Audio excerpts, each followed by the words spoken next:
स्वागत है आप सभी का आपके अपने यूट्यूब चैनल शॉर्ट हैंड गुरुजी। वक्त हो गया है आज की डिक्टेशन का। आज की डिक्टेशन एक संपादकीय डिक्टेशन है जिसकी गति रहेगी 80 शब्द प्रति मिनट। डिक्टेशन की पीडीएफ आपको हमारे टेलीग्राम के ग्रुप में मिल जाएगी। डिक्टेशन स्टार्ट होगी 5 सेकंड के बाद। Ready, start.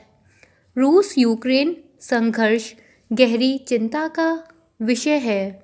शुरुआत से ही भारत की कोशिश रूस यूक्रेन को बातचीत और कूटनीति पर वापस लाने की रही है, क्योंकि मतभेदों को हिंसा से नहीं सुलझाया जा सकता। युद्ध के चलते वैश्विक आपूर्ति श्रृंखला पर गहरा दबाव है और दुनिया में राजनीतिक ध्रुवीकरण बढ़ रहा है। ऐसे समय में भारत ने G20 की अध्यक्षता संभाली है। यह जिम्मेदारी संभालना बड़ी बात है। रविवार को ऑस्ट्रिया में प्रवासी भारतीयों को संबोधित करते हुए विदेश मंत्री एस जयशंकर ने कहा कि भारत अध्यक्षता के दौरान अंतर्राष्ट्रीय समुदाय के हित को महत्व देगा। उन्होंने कहा कि संयुक्त राष्ट्र में बड़े बदलाव के लिए जोर देना भारत की विदेश नीति का एक महत्वपूर्ण हिस्सा है। 77 साल पुराने संगठन को नया रूप देने की आवश्यकता है। दुनिया का एक बड़ा हिस्सा यह नहीं मानता कि संयुक्त राष्ट्र निष्पक्षता से उसकी आवाज़ उठाता है। विदेश मंत्री की यह पहली ऑस्ट्रिया यात्रा है। जयशंकर की यात्रा ऐसे समय में हुई है जब दोनों देशों के राजनयिक संबंधों के 75 वर्ष पूरे हो रहे हैं। विदेश मंत्री की यात्रा दोनों देशों के संबंधों को लेकर महत्वपूर्ण कही जा सकती है।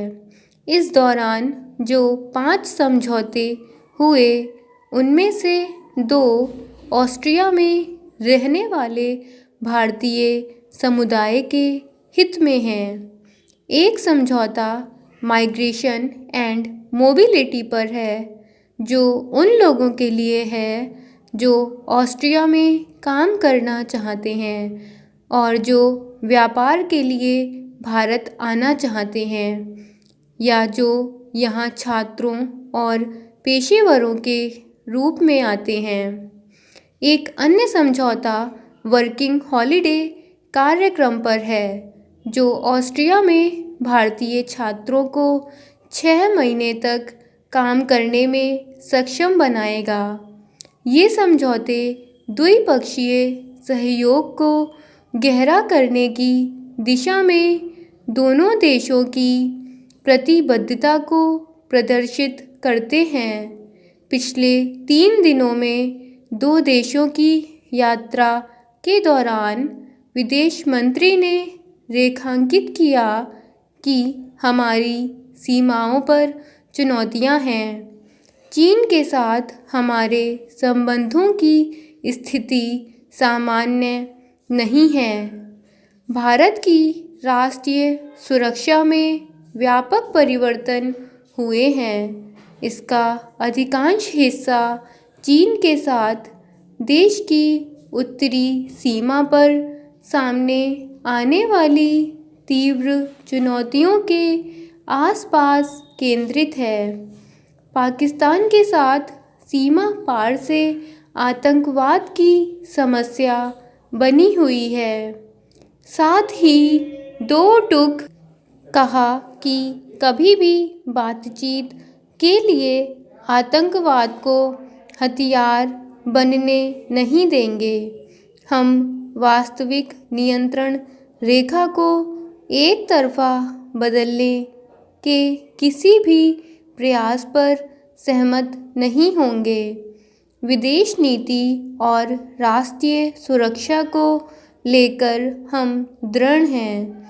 यह यात्रा दोनों देशों के द्विपक्षीय संबंधों, भू-राजनीतिक और क्षेत्रीय चुनौतियों के संदर्भ में महत्वपूर्ण कही जा सकती है। स्टॉप।